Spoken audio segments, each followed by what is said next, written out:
오늘은 출애굽기 1장입니다. 15절부터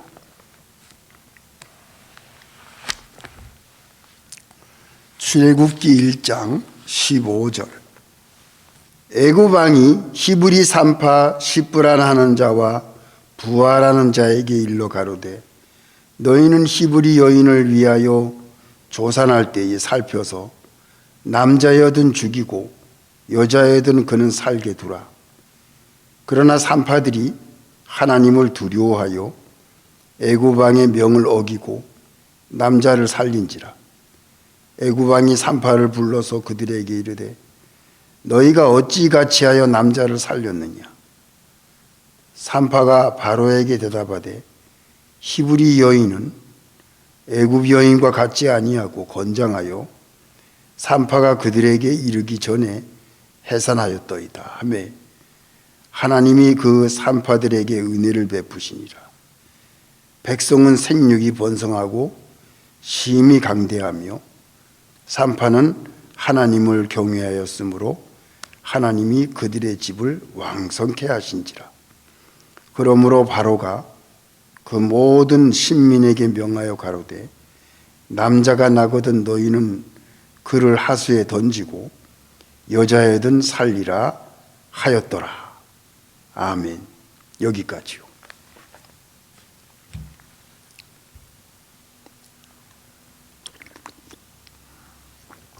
오늘부터 출애굽기를 시작을 하게 되겠습니다. 출애굽기를 지금 1장 이거 15절부터 읽었는데 1절부터 7절까지는 이스라엘 백성이 생육이 증다하고 번식하고 창성하고 심히 강대하여 온 땅에 가득하게 되었더라.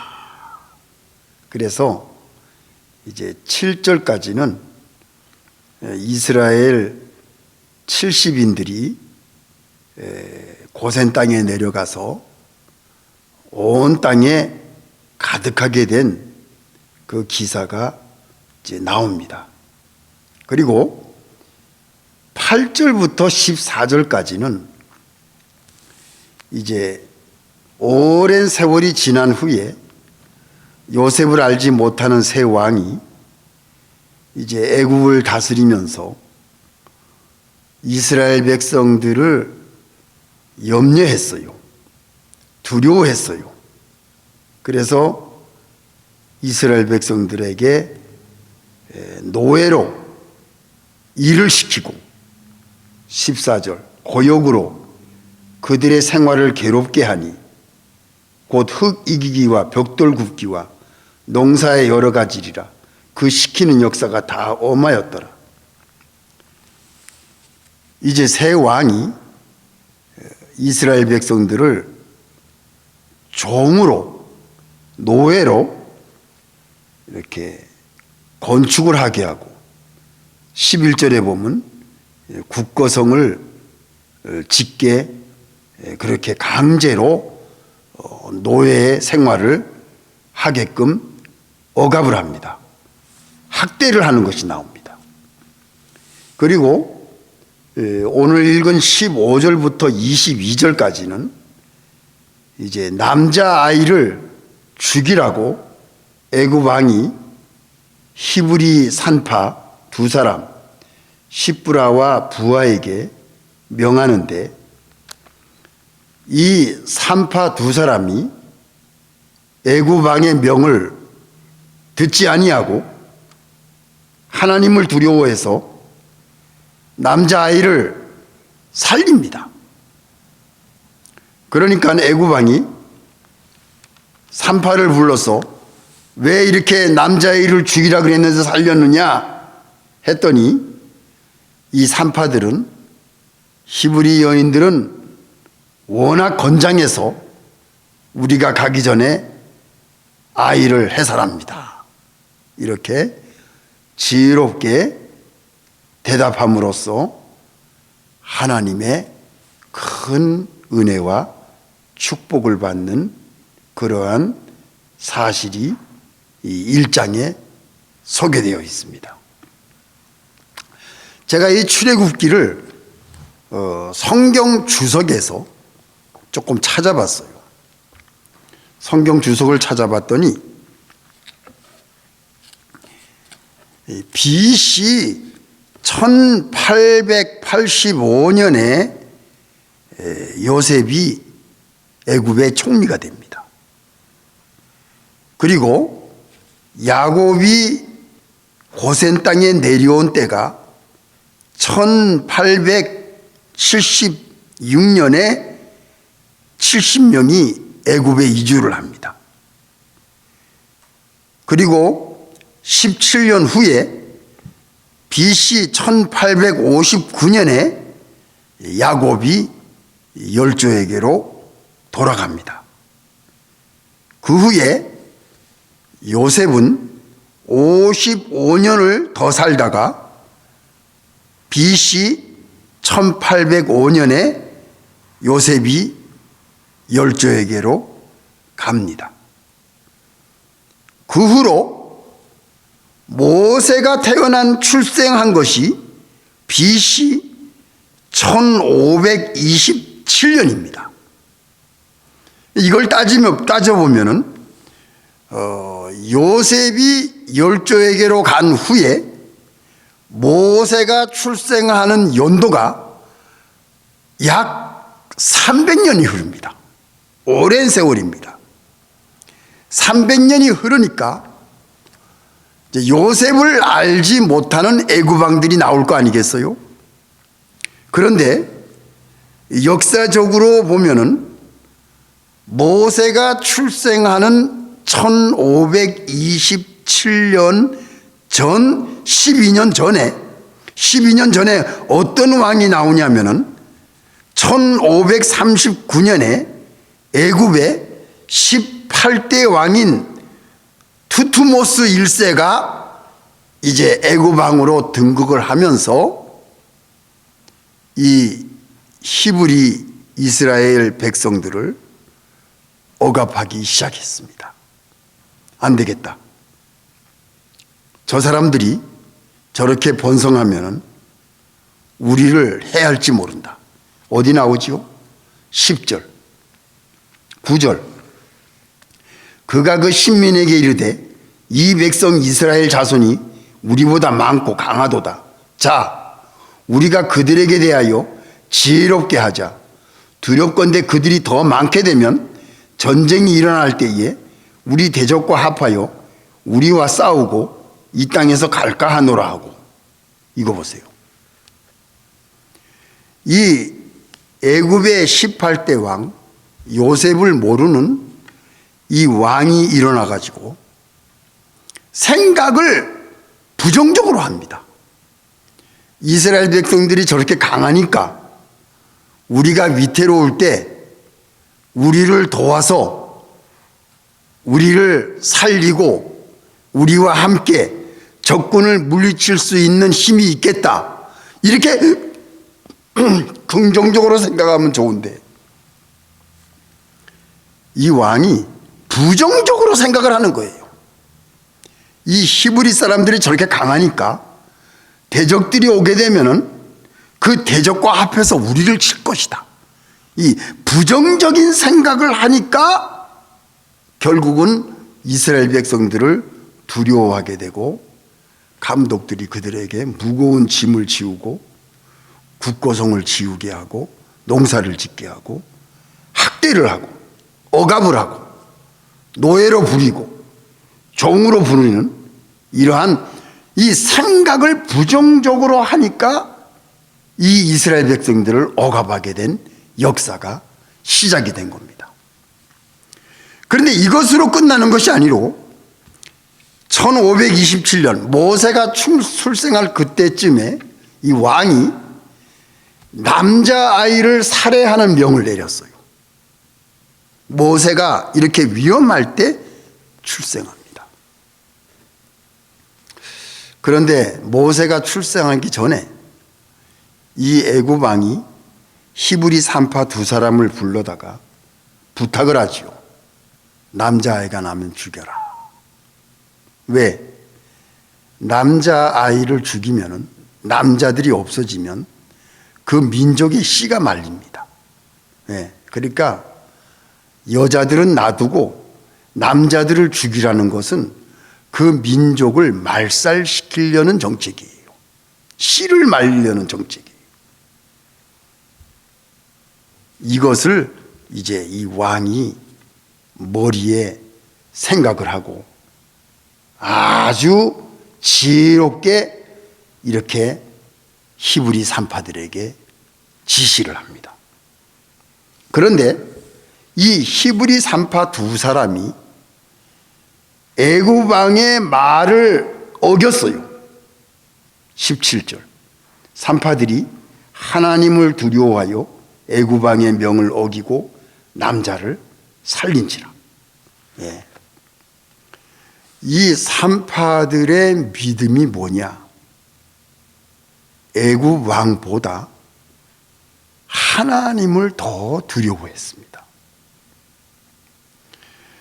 이 세상에 살고 있는 사람들이 어떤 사람들이 무서운 사람이냐면 하나님을 두려워하지 않고 죄를 짓는 사람들, 하나님의 사랑을 거부하는 사람들, 하나님의 말씀을 알고도 순종치 않고 성경을 알고 있으면서도 하나님이 원하지 않는, 기뻐하지 않는 법을 제정하는 세상 사람들,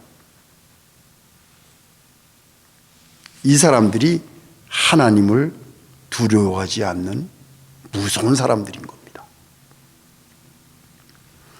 이 산파들이 하나님께 복을 받은 가장 큰 이유는 애굽 왕보다도 하나님을 더 두려워했어요. 애굽 왕이 어떤 왕입니까? 엄청난 왕 아닙니까? 그 앞에서 수족을 놀릴 수도 없는 그러한 무서운 권력이 왕성한 그런 왕 아니겠어요?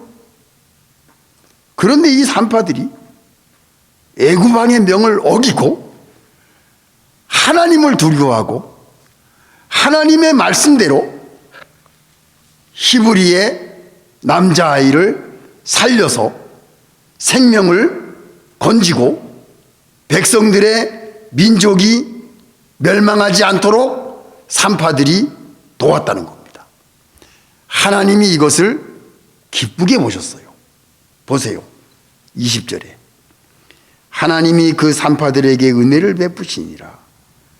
백성은 생육이 번성하고 심히 강대하며 산파는 하나님을 경외하였으므로 하나님이 그들의 집을 왕성케 하신지라. 이거 보세요. 산파들이 하나님을 두려워하고 하나님의 민족, 선민들의 생명을 살리는 일을 할 때에 하나님이 이 산파들의 집을 왕성케 해주셨습니다. 큰 축복을, 이 산파들을 하나님께서 축복해 주신 거예요. 오늘 우리들도 마찬가지입니다. 세상의 세력을 두려워할 것이냐, 하나님의 말씀을 두려워할 것이냐, 우리가 믿는 창조주 하나님을 우리는 모든 일에 우선순위에 둬야 돼요. 하나님을 두려워하고 하나님의 말씀에 벌벌 떨고 이 말씀을 순종하기 위해서 애를 쓰고 하나님을 기쁘시게 하기 위해서 우리가 수고하고 하나님의 명령을 지키려고 노력을 하는 바로 그런 사람이 예수 믿는 사람들이 아니겠어요? 예. 우리는 하나님을 두려워하지 않는 세상 사람들의 말을 따라가서는 안 되겠습니다. 아무리 세상 세력이 애굽 왕처럼 강하다고 할지라도 우리는 예수님께 우선을 둬야 될 것 같아요. 하나님의 말씀에 우선을 두고, 그것이 하나님을 기쁘시게 하는 일입니다. 생명을 살리는 일을 하나님이 기뻐하십니다. 하나님의 말씀을 순종해서 지혜롭게 애굽 왕과 대처한 이 산파들을 하나님이 집을 왕성케 해주셨어요. 우리의 가정이나 우리의 일터나 우리의 모든 사업체나 우리의 자녀들이나 우리의 부모님이나 우리의 가정에 하나님을 우선순위를 두고 하나님을 두려워하고 하나님의 말씀에 우리가 순종하고 하나님께 대해서 경외하고 하나님께 대해서 바로해 나갈 때에는 하나님이 우리들의 가정을 왕성케 해주십니다. 여러분, 이걸 믿으세요? 예, 아멘입니다. 이걸 믿으세요. 어떠한 어려움이 오고 노예 생활을 하고 종살이를 하고 힘들게 만들고 학대를 당하고 고역을 치르고, 그래도 이스라엘 백성들은 점점 더 왕성했다 그랬습니다. 예? 예. 더 왕성했다 그랬어요. 이것은 하나님이 함께 하시는 일입니다. 그런데 여러분이 아시다시피 모세가 40년을 애굽 궁에서 자랐지 않습니까? 그러다가 실수로 애굽 사람을 죽이는 바람에 쫓겨나서 미디안 광야에서 40년을 보내지 않습니까? 그래서 80세가 된 다음에야 모세가 바로 왕을 대면하게 되지요. 그러니까 이스라엘 백성들의 종살이가 거의 100년 가까이 종살이를 하게 된 겁니다. 이 오랜 세월 동안, 그래서 430년 이스라엘 백성들이 애굽을 탈출할 때까지 그러한 오랜 세월이 걸리게 된 거예요. 이 긴 세월 동안 이스라엘 백성들은 고역을 치렀고, 하나님은 모세가 지도자로 성장할 때까지 80년을 하나님은 기다리신 겁니다. 예, 기다리셨어요. 그래서 모세가 죽을 때까지 광야 생활 40년을 다시 거치지 않습니까? 하나님은 때를 기다리시고, 이스라엘 백성들이 이 100년 가까이 고역을 치르는 동안에도 하나님은 모세가 80세가 될 때까지 때를 기다리신 겁니다. 모세를 만들어야 되기 때문에, 모세가 미디안 광야의 40년 경험을 해야만이 이스라엘 백성들을 광야에 데리고 나아가서 자기가 광야의 경험이 있는 그 경험을 토대로 이스라엘 백성들을 안전하게 애굽 땅까지 인도할 수 있는 훈련이 모세에게 필요했기 때문에 하나님은 40년을 모세를 미디안 광야에서 훈련을 시킨 거예요. 야, 이것을 우리가 생각해 볼 때에는 하나님께서는 지금 우리들을 훈련시키고 계십니다. 예.